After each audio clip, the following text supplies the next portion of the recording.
Hello there, I'm Lloyd Evans, and you're watching the John Cedars channel from the bunker. And this is a video with a difference, because I am joined by somebody who believes that the Watchtower organization may be in some way advantageous. I'm speaking to someone who is, I'm going to find out exactly, but someone who is identifying with Jehovah's Witness belief, shall we say.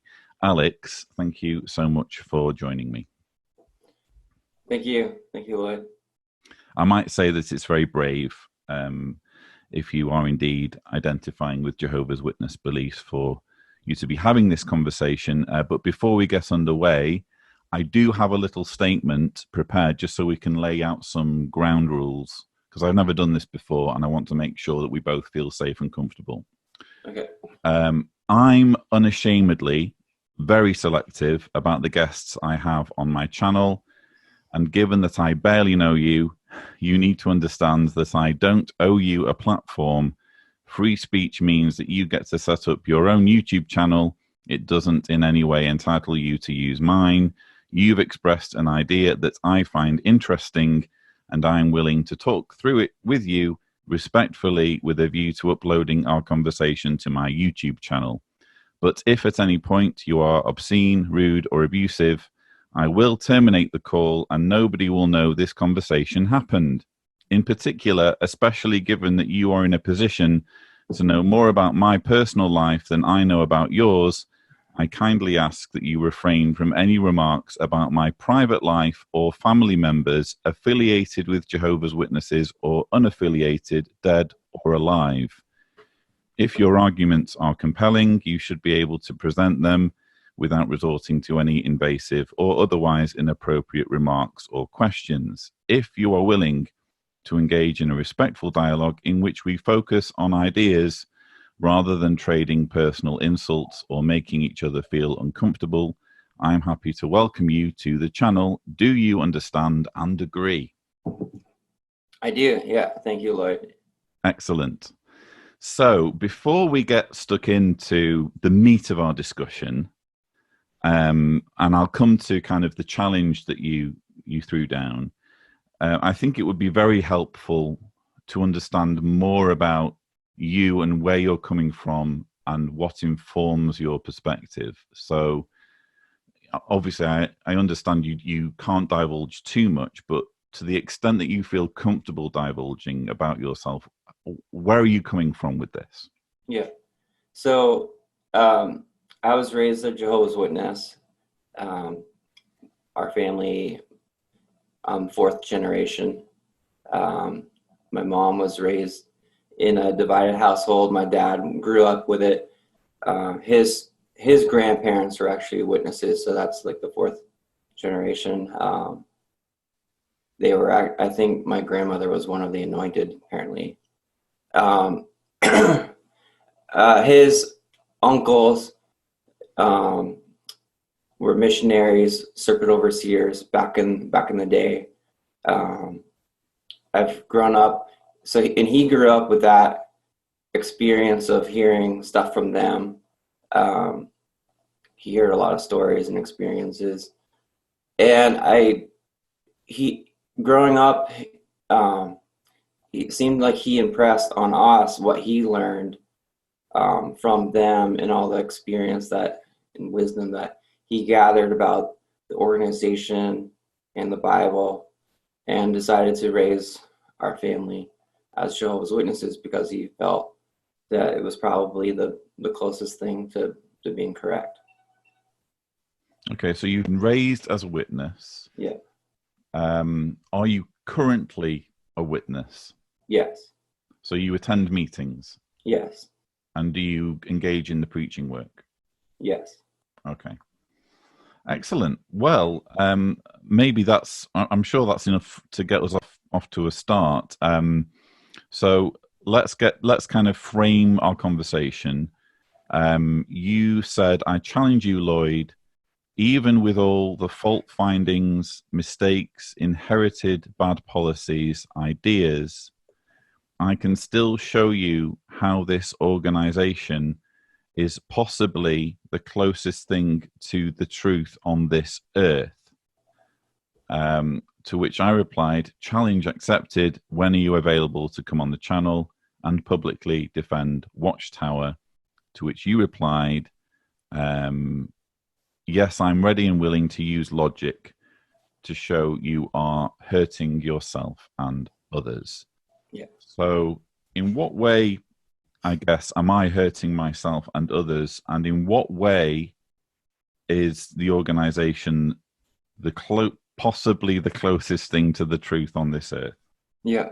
Well, first of all, as well, obviously, I want to make clear that I'm not a spokesperson. Oh, obviously, yeah.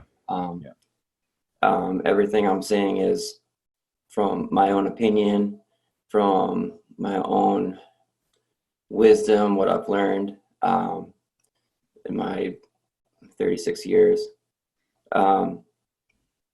So I do feel that, well, maybe we should start off about where I'm coming from, but I do feel that as far as you or other people being hurt, I do think that people are hurt. Okay. I think that's without a doubt. Yeah. That's without a doubt. And so I'm aware of that. And I'm aware because I was as well hurt. And I feel like that maybe it would be helpful to explain why I'm even talking to you now. Yeah, go for it. Yeah. So I was raised a witness, very, very convinced about it. In high school, I decided to really, my parents didn't force me to get baptized when I was young. They didn't really force it on us too much, but encouraged it. A brother studied with me when I was 16. And when I was 17 is when I got baptized. I remember thinking in high school, seeing my friends. I had a lot of close friends in high school, actually, and my parents let them come over on certain times. We'd go snowboarding together and do trips together. And so I wasn't as sheltered as maybe some other witnesses, but at the same time, it was still tried to be kept in balance, whatever. But yeah, I remember thinking, looking at my friends in school, and I had at that time, a lot of really good friends in the congregation, a few older friends that were a little bit older than me. We started getting all these friends moving into our congregation to Pioneer, and it was like a really nice group of older friends. So I was like 17, 18, and they were like 22, around that age, 21. And so I hung out with them and kind of looked up to them a lot. And I thought to myself, like, here's these guys here, and here's my friends in high school. I'm close to both of them. I was the friends I was friends with in high school, they were like brothers to me. So, but knowing what I knew about the witnesses and living in the last days, and I felt that was the course of wisdom and I was taught, and I tried to make the truth my own, and so I decided I felt like it was the friends I had in the organization were really going to be there for me throughout my whole life. I didn't not think that about my other friends, but as far as worshiping God and doing the things that I felt like that were important, trying to help people, bring the good news to people, I felt like that's like a worthy endeavor. And so I felt like part of that is what convinced me to get baptized. So, and then I don't need to tell you my entire story, obviously, but I pioneered for a few years. I went to pioneer school. How many years, if I can ask? I was a ministerial servant for a bit. How many years did you pioneer for? Probably total regular pioneering maybe about like 6 years. Okay. Yeah. And you were a ministerial servant as well? Yeah.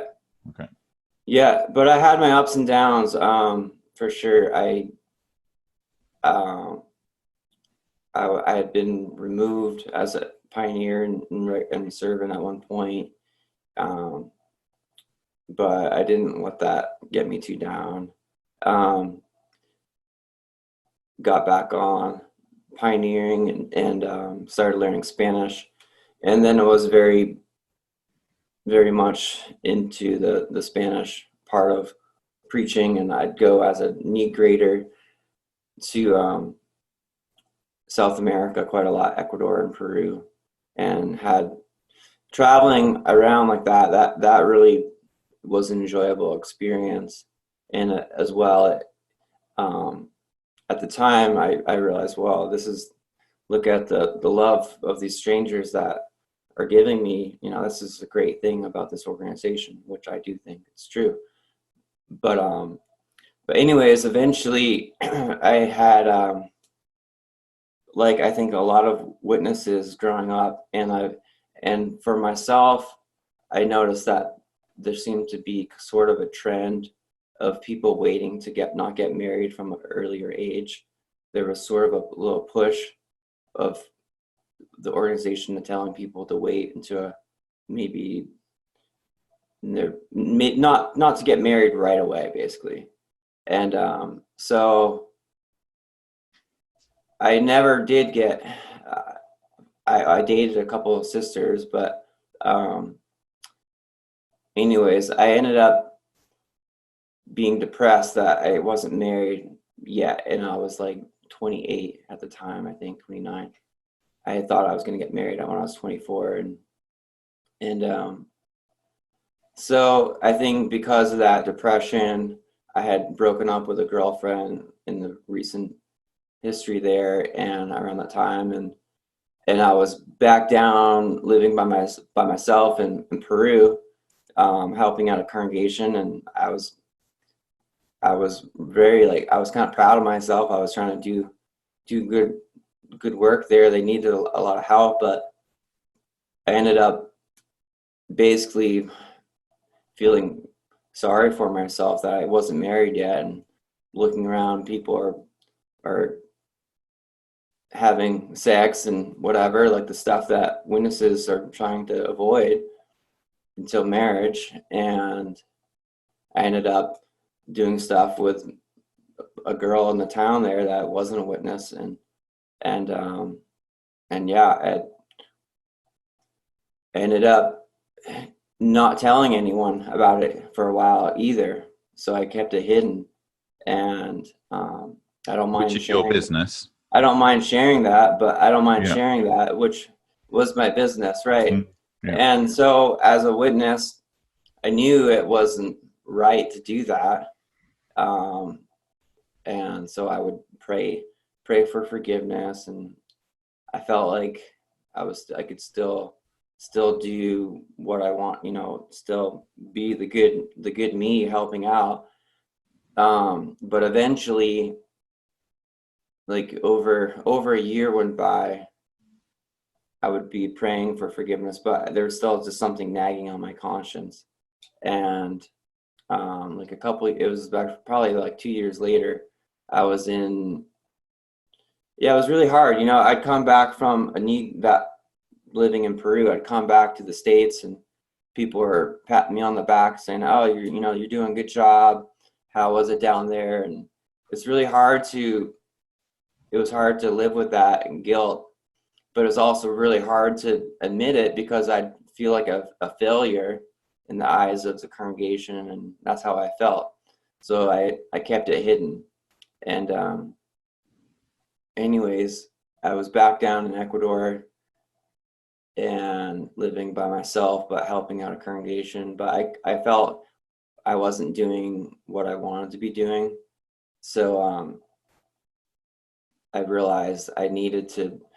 One day, an elder came by, another need grader elder came by to say hi, and I just told him what I had done, and told him I wanted to talk to the elders, and I immediately felt so much better after I finally admitted it right then, And eventually I had a judicial meeting. And I was surprised when they eventually, they ended up getting a judicial meeting of 3 other brothers there that spoke English, because I was in Ecuador, and it was sort of a difficult thing to talk about. So there were like 3 guys that, one of them I had never met before, who was on the judicial committee, and then the other 2 guys, one of them was a closer friend of mine, and the other guy was Probably don't need quite that much detail, but yeah. Anyways, they ended up disfellowshipping me, and I apologize. I'll probably go into a lot of detail about things, but I ended up getting disfellowshipped, and they told me, like, in 6 months you can write a letter. It's going to be good for you. In 6 months you can come back, and this whole experience you're going to learn from. And I was like, well, okay, like I didn't want that to happen. I didn't feel like, I didn't really know what to feel. I just felt like I want to accept the discipline and show humility to show that I'm accepting it, and just go with it. And so I remember that that night, like a lot of people probably remember getting their name like called from the platform saying they're no longer a Jehovah's Witness. You walk into the meeting, there's a sister visiting, says hello to me, like the mom of one of the elders, and then we're sitting next to each other, actually, even during the meeting, singing. And then at the end of the meeting, they announced my name, that I'm no longer a witness. And all of a sudden, that person who I just had a normal, regular acquaintance meeting with, now I'm thinking, what is she thinking about me? She was probably annoyed at you. I don't know. It's like who you're like.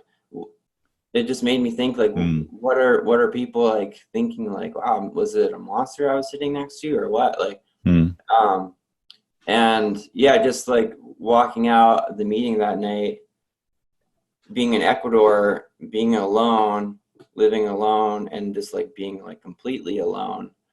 I wasn't prepared. I didn't know how it would feel, or what the whole thing would be like.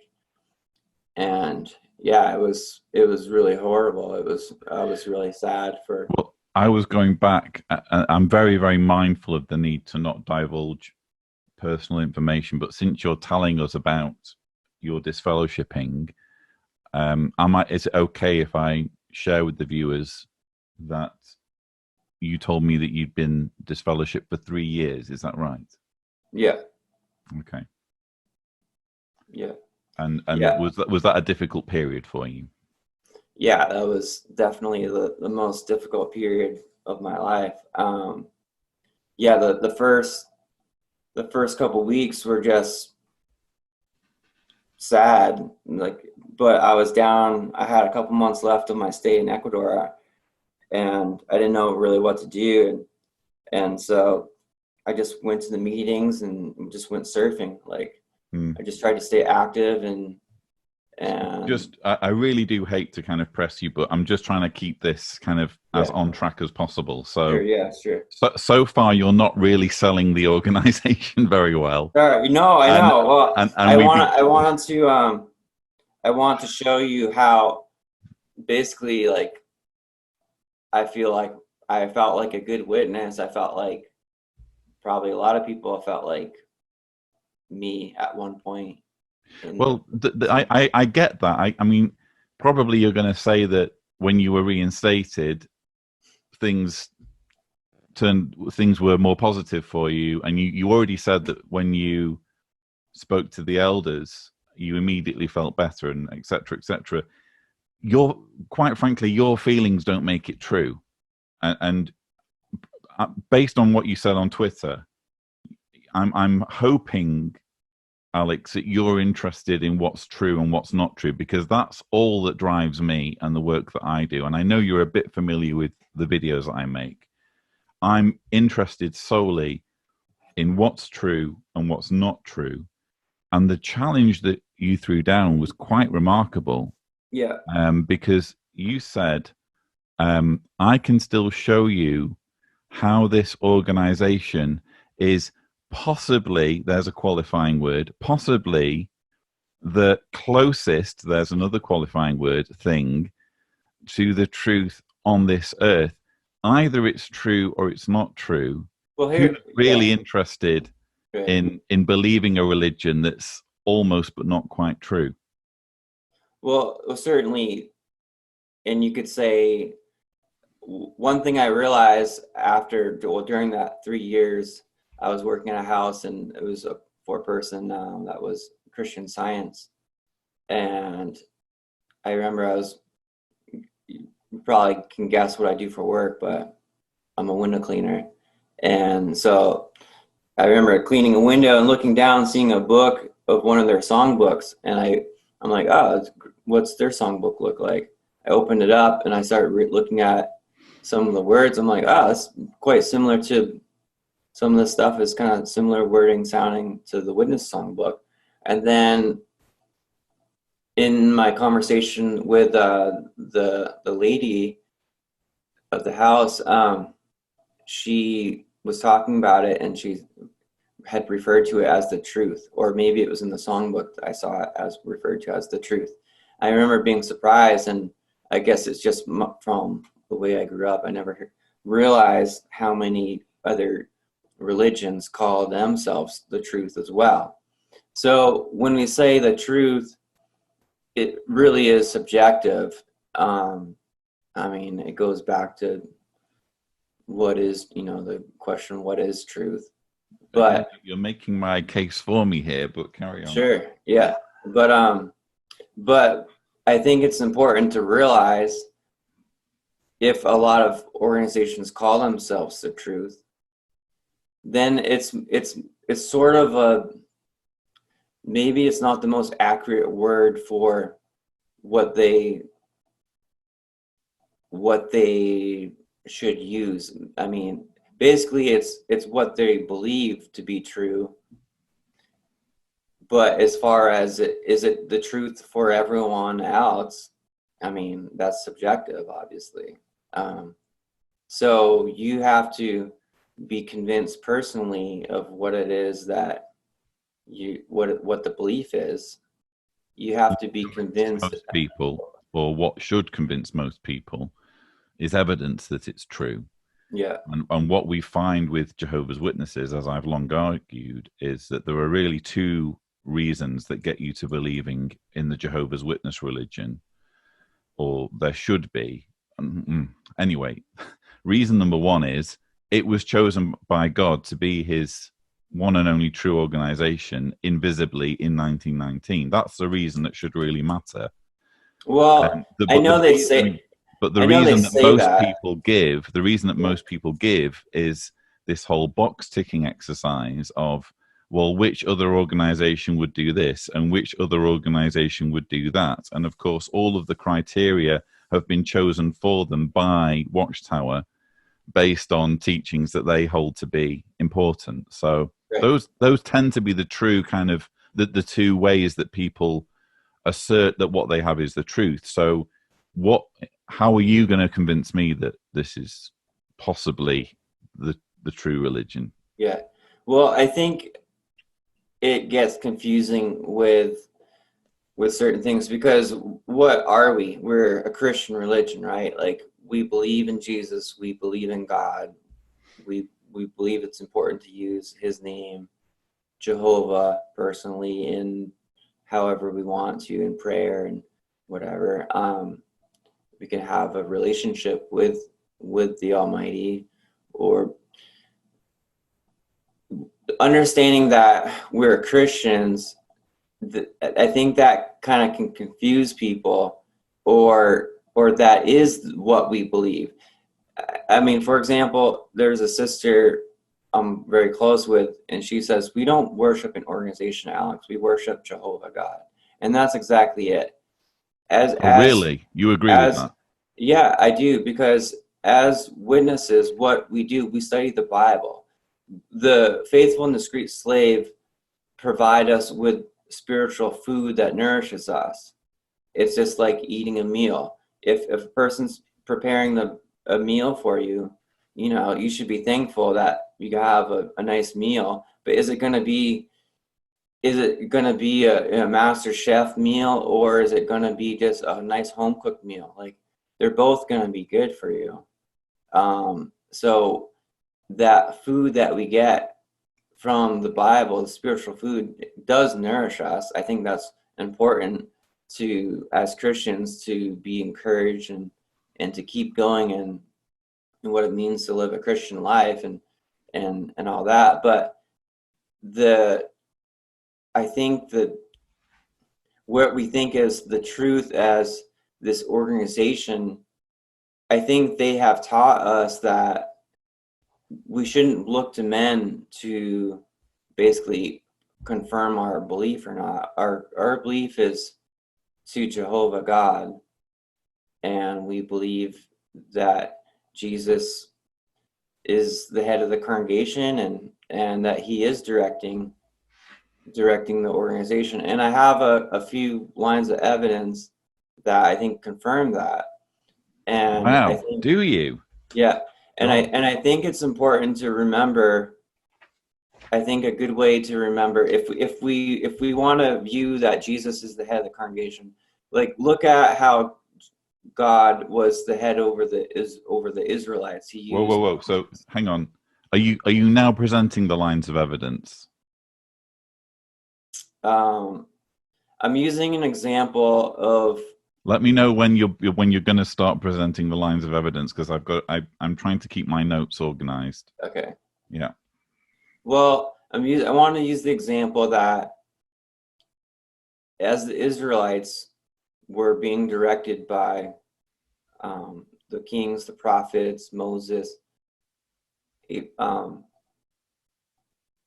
can look at the history in the Bible and realize that things weren't always done perfectly by them. For example, I mean, if the Israelites back then thought that they were the one and only God's chosen people, which they did, and they looked at what was going on in the kingdom, in the kingship, whatever, the rulers, look at the example of King Saul. Like, for a time, he was the head over the one and only chosen people.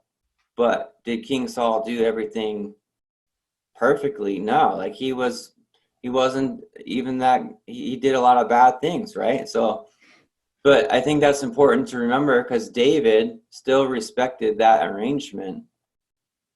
And I mean, there were times, like, that's why David was such a good example as well, because he still respected the arrangement, even though he could see that the head of the thing, it would be like the head of the governing body maybe going after and trying to kill one of us. Like, they're not going to do that, obviously, but I think it's a similar thing of looking at it, that if it was that imperfect back then and David still respected the arrangement, he saw that he knew that they were God's chosen people still. And that was his belief. So, and he just went with that. So as modern day Christians, I think that Jesus does use the witnesses to do what he wants to happen on the earth, which is preach the kingdom good news being okay preached. So can we just kind of organize things, because you said you have multiple lines of evidence. Are we counting that as one, that the Bible has stories of an imperfect leadership for the Israelites? Is that exhibit A? Well, I don't need to use that as like evidence that this organization now is Good, because it's appalling. Perfect. But I think it really it's is not important evidence. I think it's important to see that nothing is perfect in this world. Well, Nothing has ever been perfect. Any organization claiming to be representative of God, and there are many, could use that line of argumentation. And you say, well, things weren't done perfectly. frankly, Watchtower struggles to even keep up with human standards, because even humans recognize the need, for example, to report child sex abuse to the authorities. They can't even get that right. So it's not even just a case of them being imperfect. It's a Well, case of them going one step further and actually being yeah, abusive. So yeah. With the whole yeah, child sexual abuse stuff, like, I mean, I'm no expert in it, but I have. Well, let me go back and say I've watched a ton of your videos. I've watched a lot of Cliff's videos. I've watched the Lego videos. I've watched all kinds of interviews. I think it's really watching the Barbara Anderson interview with Cliff was really important, because I think it gives people not just a look into our organization, but as a whole whole world view of child sexual abuse. I think it's the internet that has really, before the internet, like Oprah was talking about it, the witnesses were talking about it in the 80s, but it was an issue that was still, no one wants to talk about it. And it's only because of the internet and the modern day woke culture of women speaking out and other groups speaking out. Finally, people have a voice. The child sexual abuse victims have a voice, finally, that their voice can be heard. And I think it's because of that is the reason why these changes are finally happening. yeah. I don't think So it's necessarily just the Watchtower organization, because you look in other organizations, all I'm kinds of not saying it is organizations just Watchtower, they have but the they problem. definitely do have a problem. Presumably, you don't dispute that they have a problem. No. Good. So, evidence, Exhibit A in your lines of evidence from the challenge that you threw down on Twitter is the Bible describes an imperfect leadership for the Israelites. So that's Exhibit A. What's Exhibit B? Well, yeah, Exhibit A, nothing is perfect, basically. That's one thing to remember. I don't want to use that as, I think it's just something to realize when we look at when we can critically look at the organization, which I grew up myself. I want to say I grew up, our family, we were very critical. My dad was more outspoken than most. His father, my grandfather, at times would speak up at the back of the Kingdom Hall and say something against what everyone else was saying. Not in a really bad way, but they basically weren't afraid to speak up at times when they felt like they needed to speak up. And my dad was an elder eventually for quite a while, and Yeah, again, and I really do hate to interrupt you, because I know that yeah, this is all important to you, sorry, but yeah, I'm trying to kind of keep things on track. okay, And you promised me lines of evidence. Those were your words. right. And we've had something that I think even you probably know deep down isn't evidence. So I'm interested to know. I'm chomping at the bit as Yeah. someone who cares passionately about truth. Right. So, Evidence okay. you So I have was that saying, this is like, God's organization. right. I was saying that basically it's important to realize there's nothing is perfect. So when we look critically, which I don't mind looking critically, I've grown up looking critically like yourself, looking critically at the problems in the organization.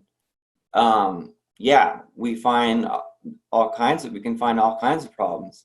I think that's good. I think it's good to realize what the problems are so that they can be improved. I You think think that it's, Watchtower is good at recognizing what the problems are so that they can be improved? it's hard. What I realized um, is a person doesn't realize there's a problem. If they don't realize there is a problem, then then they'll never know that there's a problem. So Well, you again, first you're have making my to, argument for me. well, have I spoken to the governing body with all these things that we've realized are problems? They're not Have we great at spoken to making them? themselves approachable, though, are they? Let's face it. Well, no, but it doesn't mean that they aren't aware of these problems and they're not trying to fix them right now. I think it is important to realize that with child sexual abuse, the policies are improving. In what way are they improving? It's sad that it's taken so long for these things to In what way are they improving? improve. But I mean, I don't know if Alex, in what way are the current child the abuse kingdom. policies improving? Well, the Watchtower and the recent one on child sexual abuse about reporting to police, and I think the more recent evidence of people going to the police, the guy down there in Arkansas, I think is a example of these things being fixed now. I think people aren't afraid to go to the police. Whoa. I'm sorry. I know too much about the Arkansas story to know that that is not an example of the congregation being transparent, fully transparent with the police and reporting a known pedophile to the police at the earliest opportunity. Well, no, it wasn't. And as regards the May 20... No, seriously, Alex, you've made a number of claims there, and I need to kind of rebut them.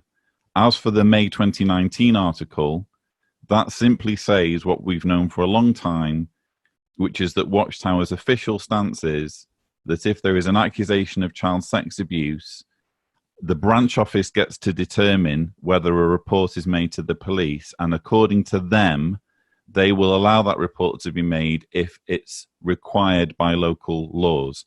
Do you know what local laws there are in the United Kingdom for a congregation of Jehovah's Witnesses to report an accusation of child sex abuse?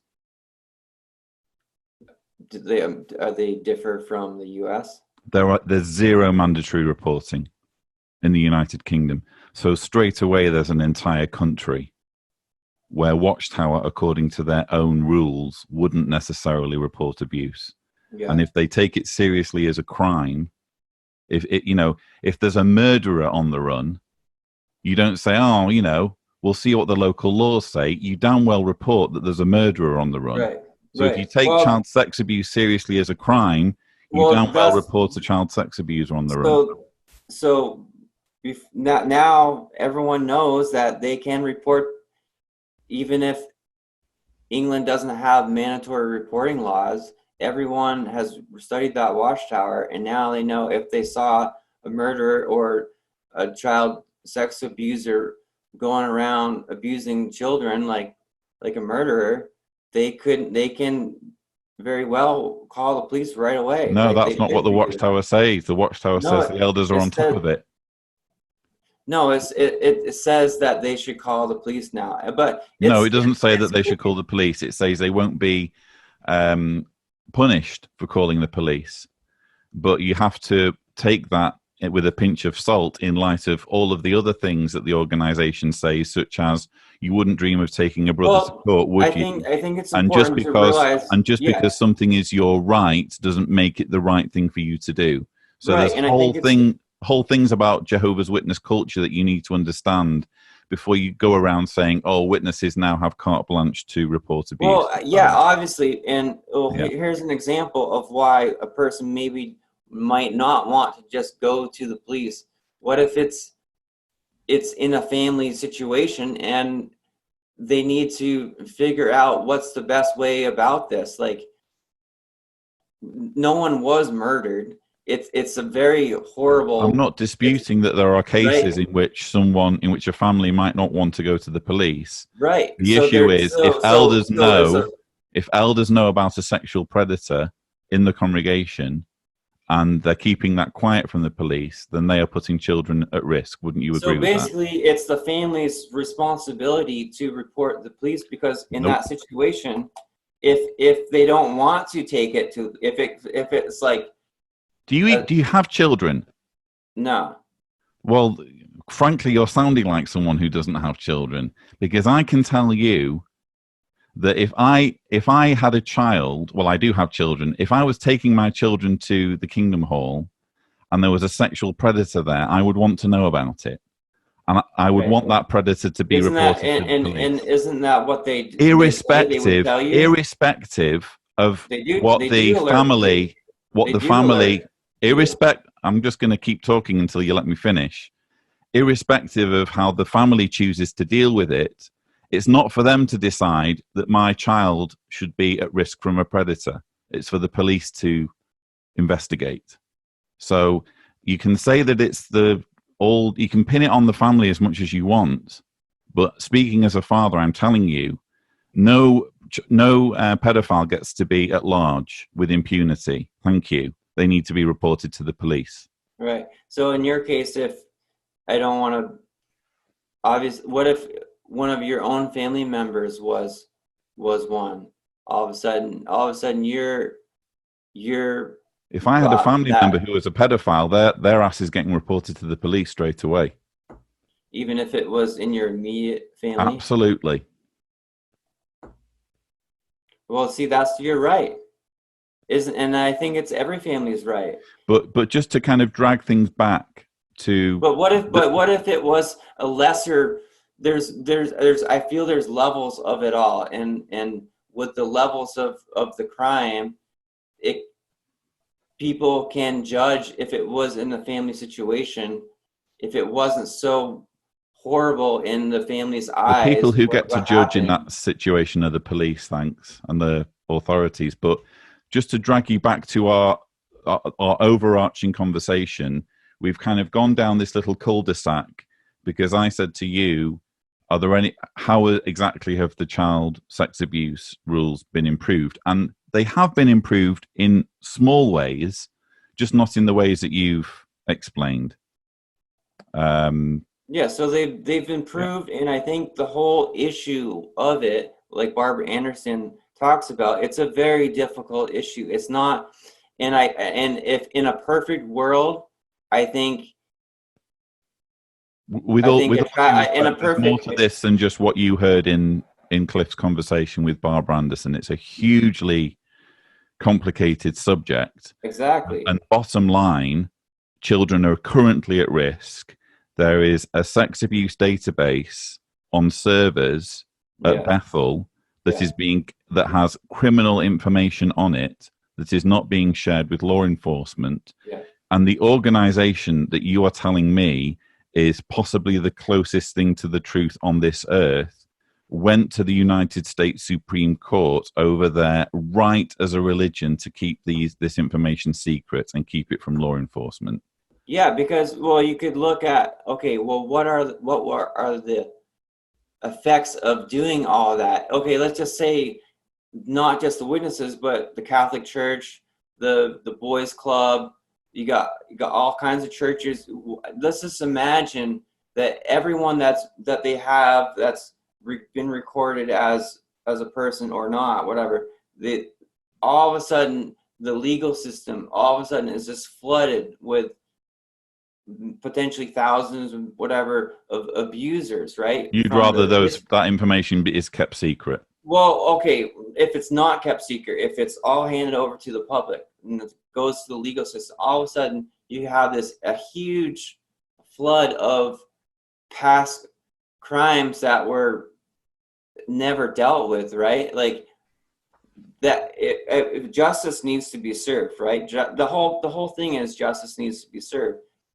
It's horrible that the victims have had their whole life to deal with the time that justice wasn't served in their case. Like that's the worst feeling for them, and it's not fair for them.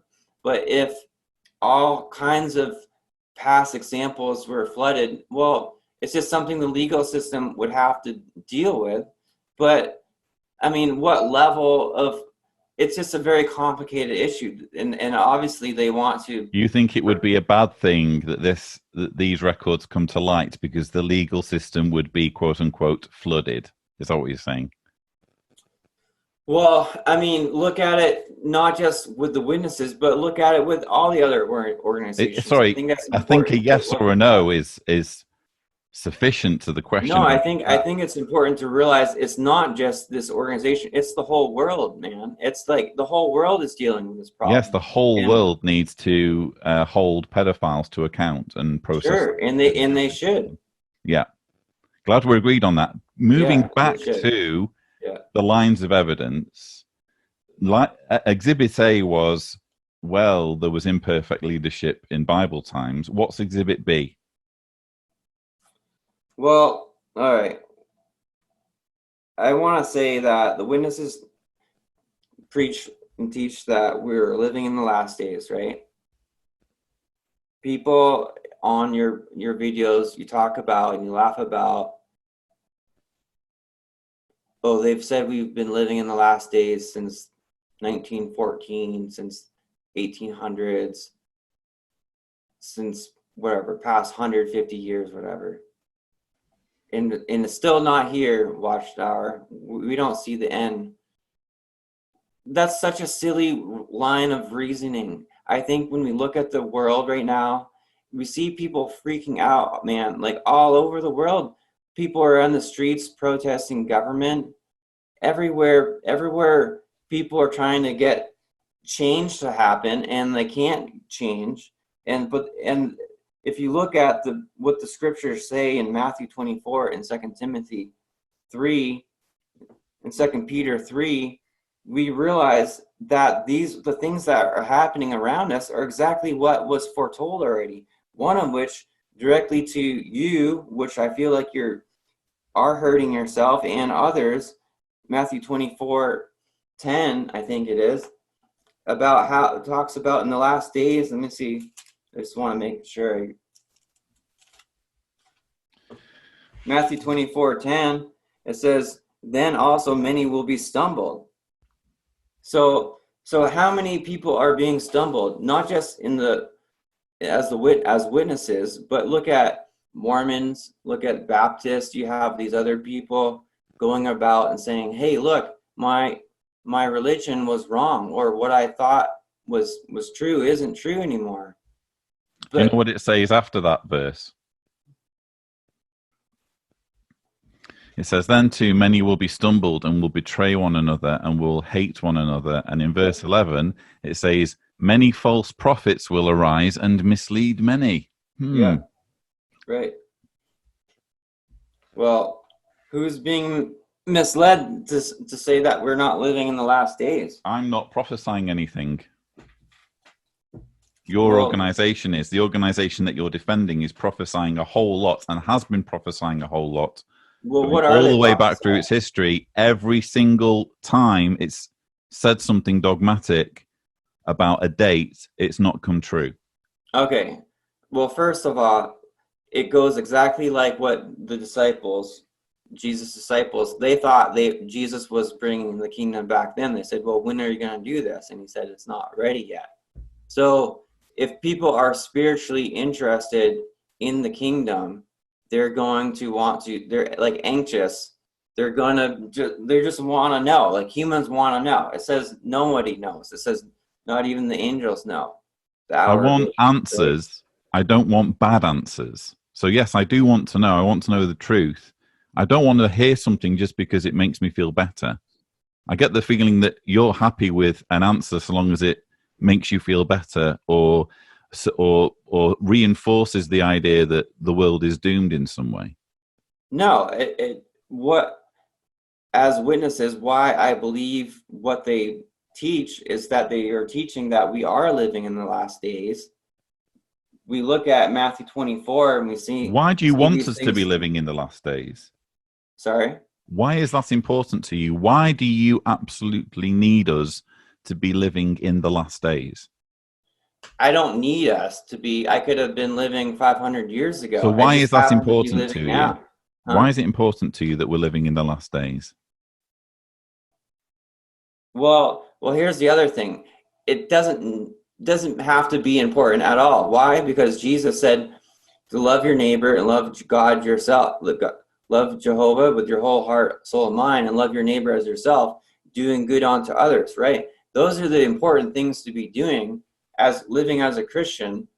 It doesn't matter if we're doing those things, if we lived 200 years ago, 500 years ago, or if we're living right now, if we are the timeline of the last days, how many, whatever, it doesn't matter what timeline we're living in. If we're treating people that way, that is the best way to be treating people. Do you want to know why I think it is important to you that we're living in the last days? Okay. I think the reason why you need us to be living in the last days is because you have been raised from when you were very little to think that the Bible is true and that Jehovah's Witnesses have a unique take on the Bible. This is the only true understanding of the Bible. And that if we're not living in the last days, then even if the Bible is true, the Bible is somehow less relevant because it's talking about different time periods than the one you live in. You want the Bible to be connected to you in some way by at least outlining the time period in which you're living, because you're frightened of dying. You don't want this to be the only life there is, and you want to be able to cheat death in some way by living forever, preferably in a utopia. I think that's why you need these to be the last days. Well, I respect your opinion, but I don't think that's not the reason what I feel. Why? It's because I recognize what Jesus said there, how we should be living as Christians, actually results in the best situation for humans to live in. For example, if everyone's what other situations have you tried in your life, Alex? How many years have you spent living as a Buddhist or as a Sikh or as a Muslim? Right. Okay. I'm interested to know. So none. So I could live as any one of those, and I could do the same thing. And you can, but you haven't. And you're telling me, as someone who has never lived in any of those cultures or believed in any of those religions, and without having actually spent any significant time studying probably any of those religions, you're saying just through a sheer lottery of birth, I've been born into God's one and only true religion. Who would have thought it? Right. So that's what you're telling us. Well, someone is. Someone's going to be born black. Someone's going to be born white. Like, it just, so what? You're the lucky one. Huh? You're the lucky one to have been born into a religion numbering only a few million that's going to be the survivors of Armageddon. No, I don't need to be lucky, because from what we understand in the Bible, Jesus will judge everyone. So, really? This is interesting. Okay, yeah. So go on. What's going to happen at Armageddon? I mean, Jesus going to judge. Jesus will eventually judge. Yeah, it says the righteous and the unrighteous. Like, there will be a resurrection. Well, you know what that teaching means, don't you? What the righteous and unrighteous teaching means. It means it's not referring to people during Armageddon. It's referring to people up to just before Armageddon. So that if you die just before Armageddon, you have a chance of being resurrected. But when Armageddon comes, the population of the earth are going to be decimated unless they're Jehovah's Witnesses. You don't agree with that?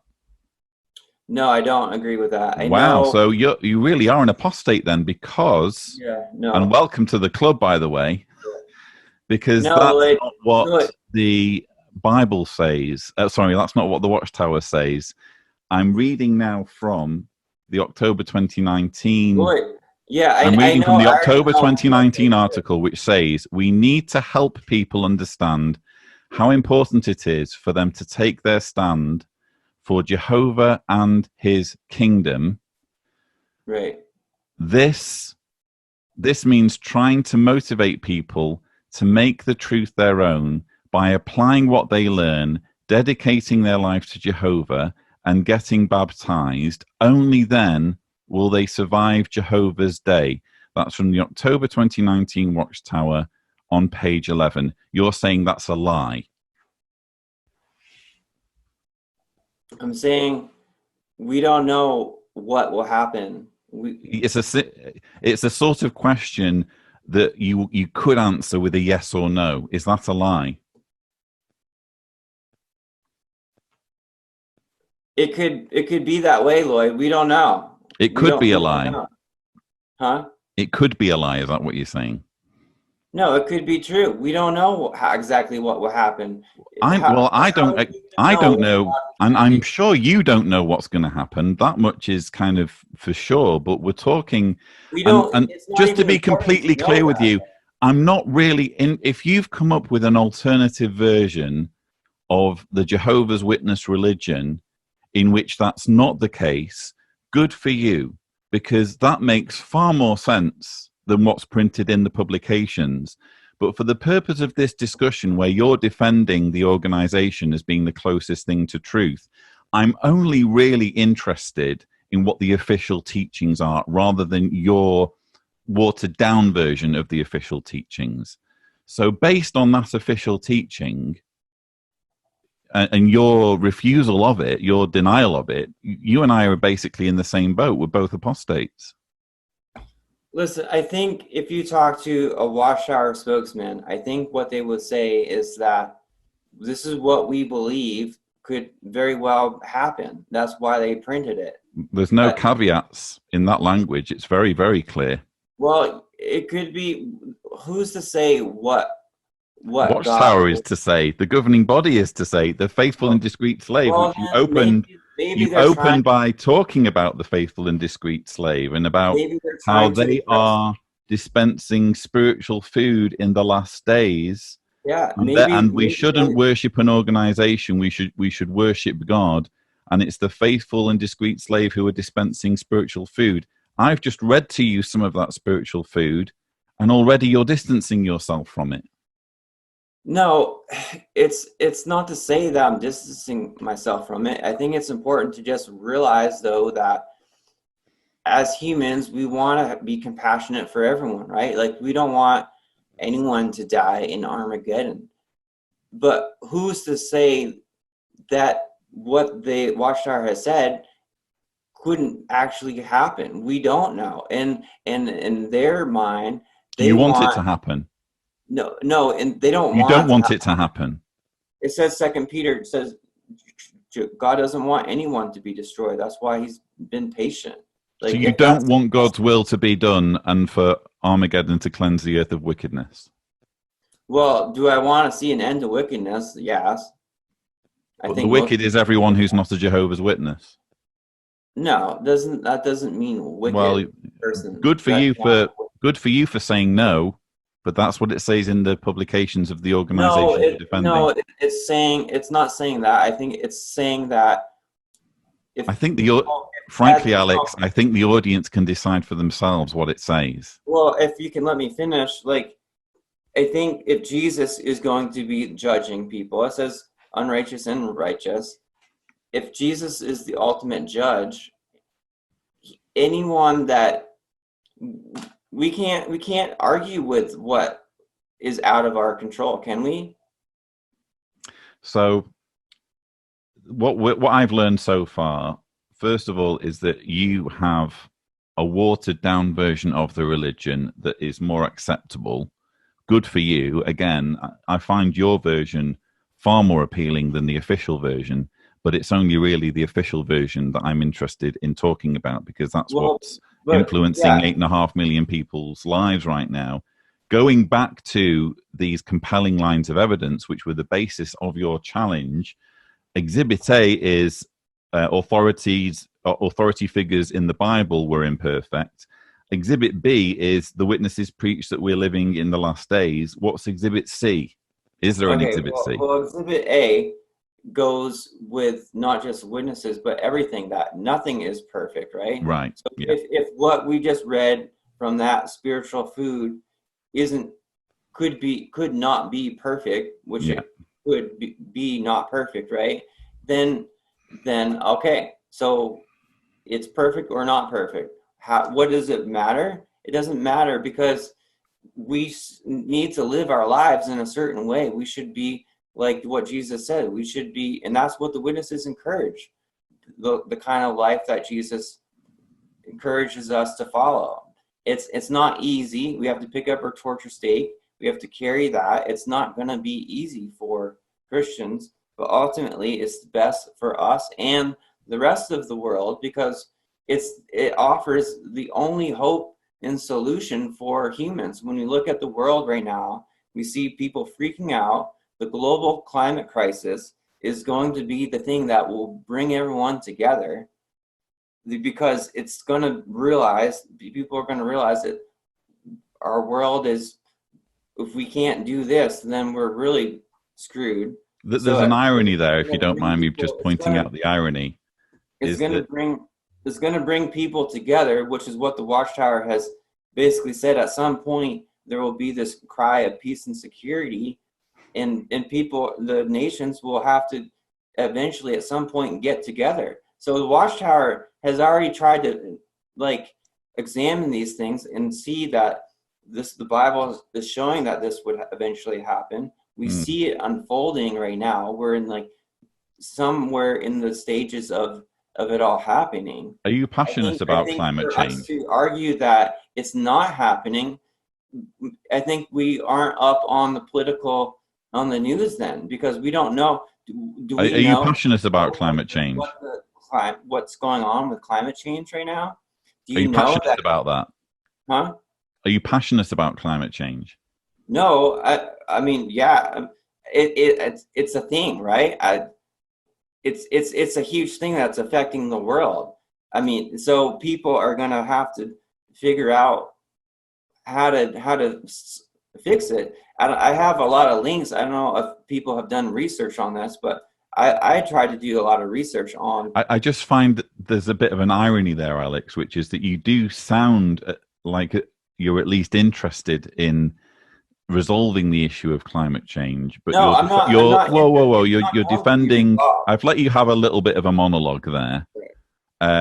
You're defending an organization that essentially says, yes, mankind is ruining the earth as prophesied, but rather than commit yourself to finding practical ways of sparing our planet, what you need to do is instead preach the kingdom, because God's going to sort everything out. Yes, that's a solution that's put forward by Watchtower. And it's a solution, yeah, because if you look at what are the solutions, this is what the world is trying to do. What are the solutions for stopping climate change? They have the smartest people. So you're talking about all these people coming together to find a solution, and secretly you're thinking, silly sods, all they need to do is be Jehovah's Witnesses and everything's going to sort itself out. No, all they need to do is show love to each other and love God. They have to show that they want to be under God's kingdom. How is showing love to each other going to save the planet? Well, first of all, showing love to each other is how I love my family. It doesn't mean that alone is going to save the planet. There needs to be practical solutions, doesn't there? Well, yeah, and what we see and what the witnesses have taught is that human governments just can't get it right. We've had thousands of years of human governments trying to have kingdoms that have subjects that have the best life possible, but look at what's going on. It's just wars and sickness and all this stuff. Yeah, and the solution to all of this suffering and all of this inequality is for a genocide where 7.5 billion men, women, and children are slaughtered to make way for you and your pals to repopulate the earth. No, that's not. That's a panda-strewn utopia. I know you keep saying that, but that is so far from. I've literally just read a quote from a Watchtower saying that that's what's going to happen. It doesn't word it like that.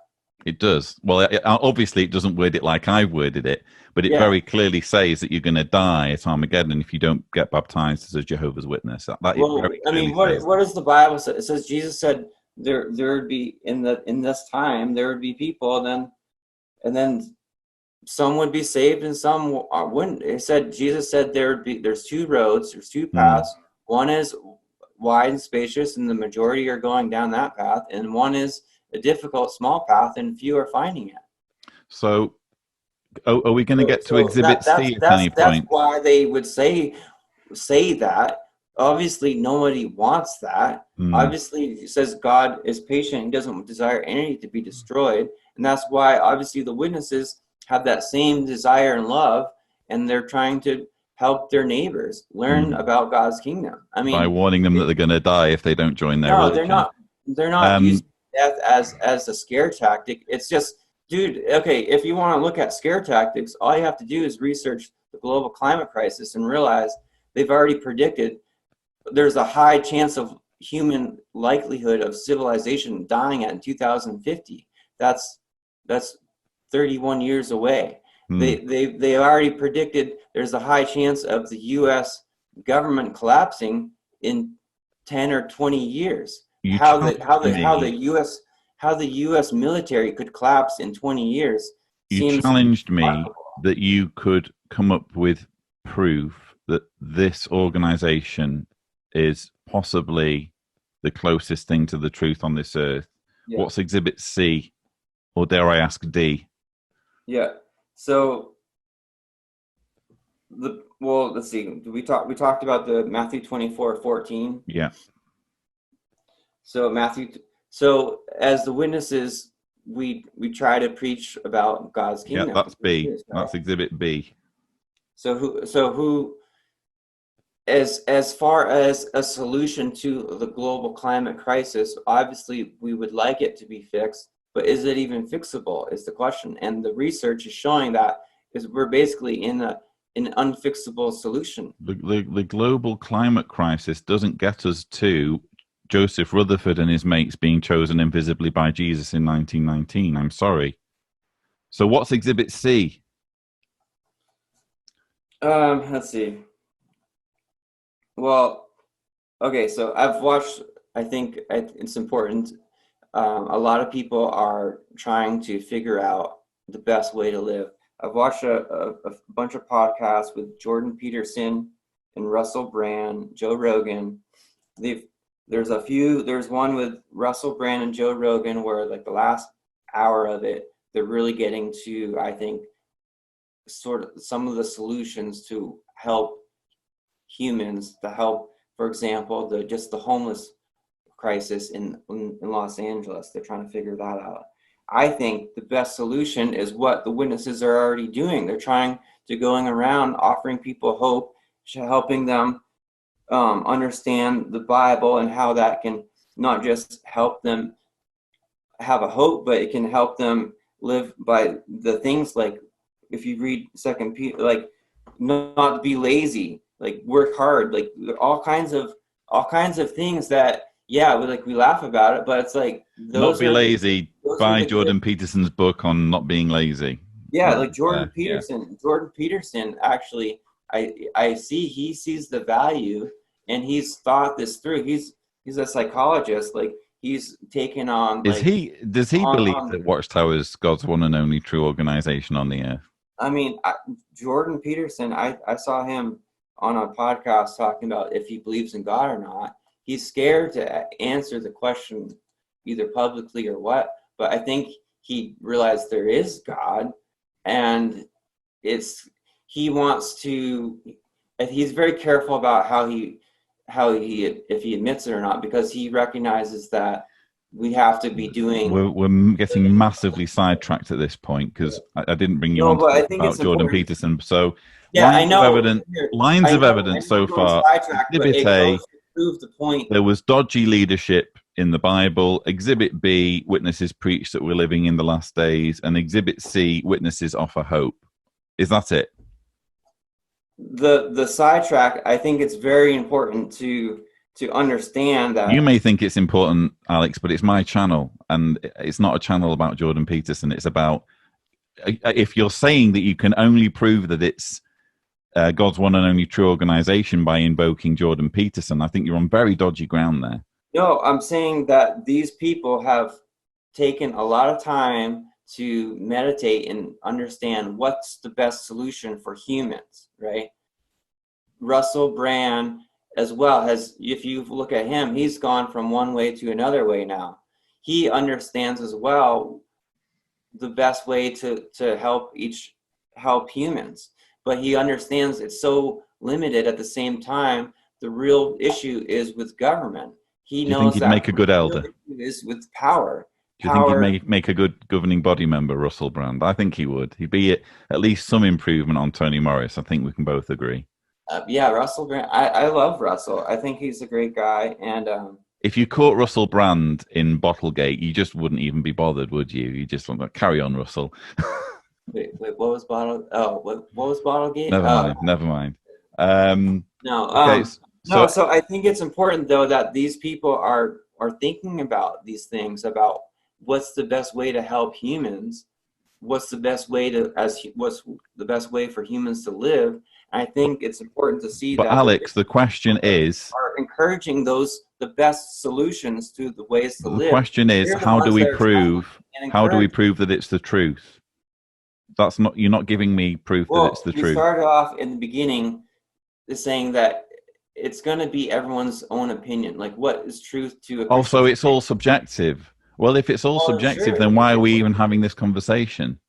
Well, Because I think you should be able to prove objectively that it's God's organization. What kind of trick is God playing on mankind so if it's all just subjective and we all just get to make our own minds up?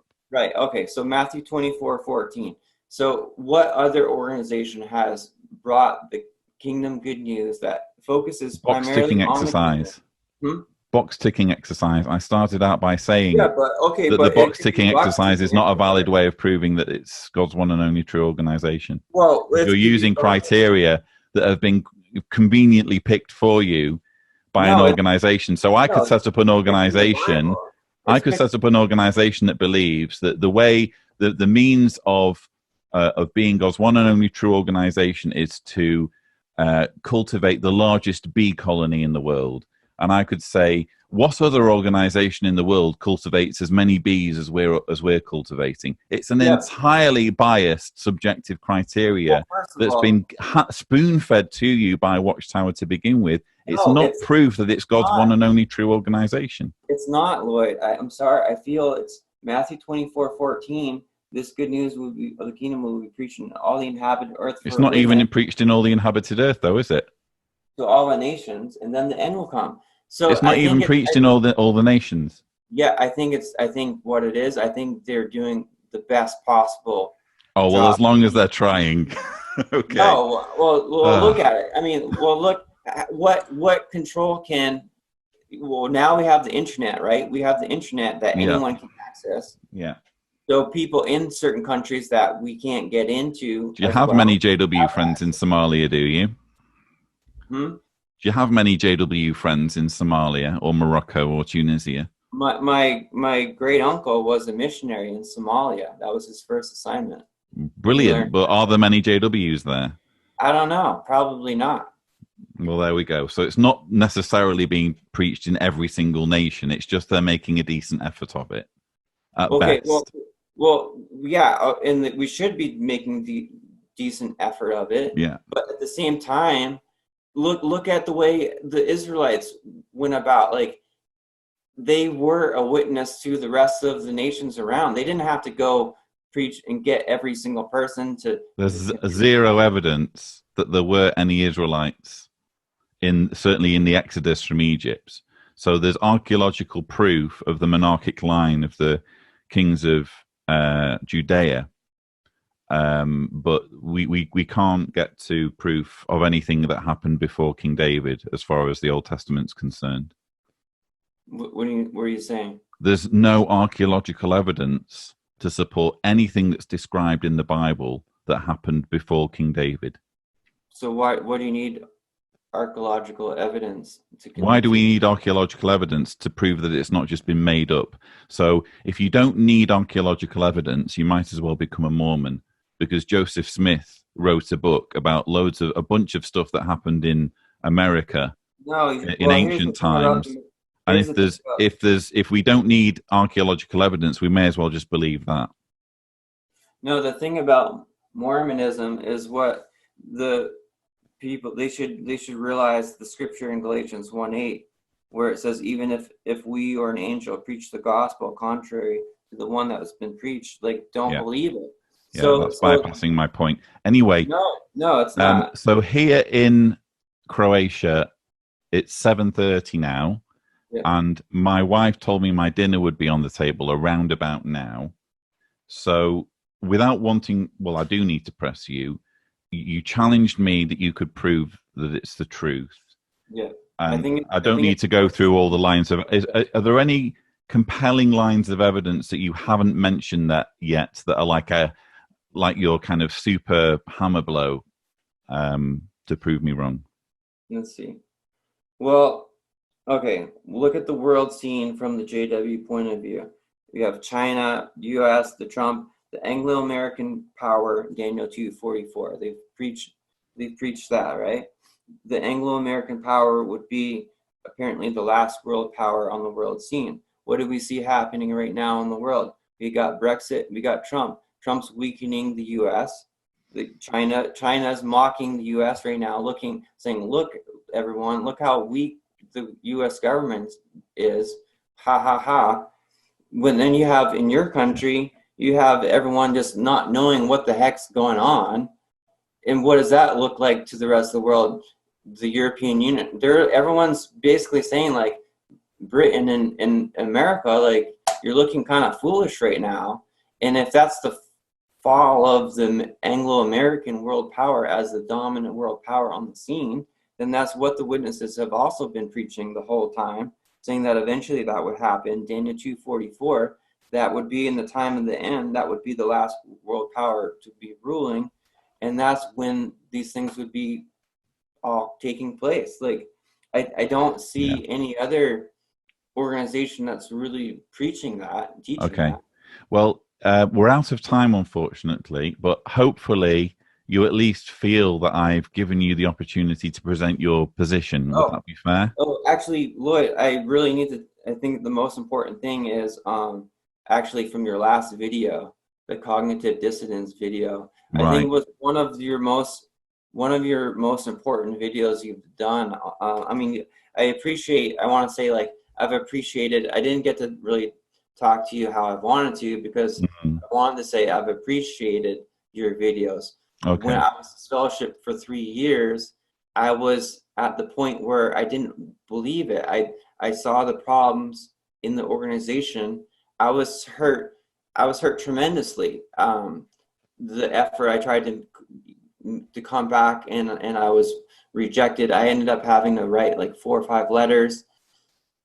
I was hurt tremendously. So I took it upon myself in this, like, the cognitive dissonance video. I realized it's important to these things I was told that were true or not. It's like I had to reprove it. And I wanted to, like you said, it was important to, if what should scare me from looking at these videos, the problems, like, and I realized, I'm like, oh, it's like the Bible teach illustration about a dollar bill, the banker. If he knows what the counterfeit bill looks like, then it's not going to scare him. Like, that's what I thought. Like, if I know what the true dollar bill looks like, that's great. And I can see a counterfeit bill, that's not going to scare me at all. So if I know what the truth is, that's good for me. And I can look at other things, these problems, your videos, whatever. I don't need to be scared of them. And and like, I think you used that line of reasoning, and that's what made me go into this whole research. The first thing for myself was when I was this fellowship, I found out about the Australia Royal Commission, and when I read Jeffrey Jackson's responses in the PDF file I first saw, I was shocked. I was like, man, what the heck? Like, I was upset, just like a lot of other people were probably upset when they heard that. But you know, at the I'm end, getting messages from my wife that my dinner is on the table. I'm not making this up. I'm literally being called to dinner. But so I do need to wrap up. But I'm anxious to know, do you feel I've given you the opportunity to express your point of view? Well, only to a small degree, honestly. Well, obviously, I can't just hand the channel over to you, but No, to a honestly, sufficient degree, have you presented your evidence? No, I don't think so. Actually, Okay. I have a whole thing here. I'm sure you do. But and it goes, I can only say I've done my very best to give you that chance, although obviously it can't be a monologue. I do need to give you some pushback. okay. But I honestly, genuinely have enjoyed our conversation, Alex. For what it's worth, I think you're very brave for coming on and debating me. Hopefully you at least feel as though you've been afforded some kind of respect and dignity while you're on the channel. Can we at least say that? Yeah, no, thank you, Lloyd. Yeah, I want to say from the beginning that I appreciated all your efforts and all your videos, as well as other people's videos. I see you guys, in my opinion, you care very much, and I think that shows your love.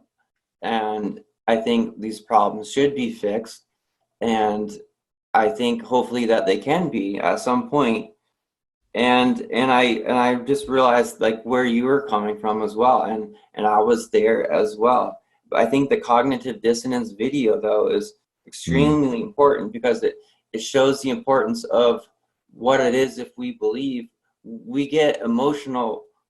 I think everyone should watch that video and realize that we need to separate our emotions from the actual facts or not. Like, just because we could be upset about something doesn't mean it's not true. Yeah. So again, I want to thank you. And if there are any believing Jehovah's Witnesses, or maybe believing former Jehovah's Witnesses, who would also like to come on and debate me, hopefully from this conversation you're aware that I'm not going to bite your head off, and we can have a respectful conversation. So if you're interested, there is a link in the description that you can use to leave me a voicemail, and we'll take it from there. But I do need to leave it there, Alex. Again, I really appreciate you setting aside the time to have this conversation. I'm happy to let the viewers decide for themselves as to whether your arguments have been compelling or not. But I do thank you for coming on the channel. Yeah, well, thank you. And I also do want to say, though, I feel like I haven't been able to express my arguments the way I wanted to. And I think there's a whole lot of things that we should look at if we want to convince that this is the truth. There's all kinds of these little roads that we can go down, but then you can go back around and use it to prove that it is the truth. Well, how about this? People can find you on Twitter. Your handle is @AlexLaveris. I'll make sure that's quite prominent. So if anyone wants to kind of hear more, I can only kind of promote you that way, I'm afraid. But hopefully, at least that gives you some opportunity to continue the conversation with those that think you're onto something. How's that?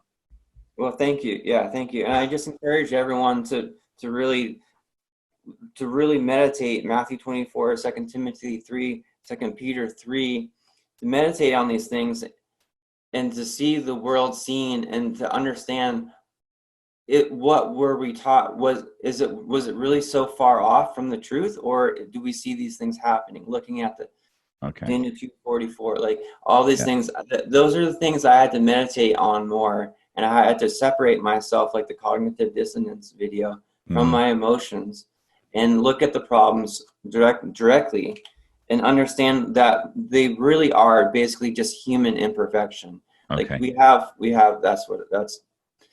I mean, I want to talk more about like psychedelics. Like I really do need to close the conversation down now, because again, I've got dinner on the table. But thank you so much, Alex. And viewers, I hope you found this video interesting. Don't forget to subscribe to the John Cedars channel for more such videos. And as always, thank you for watching.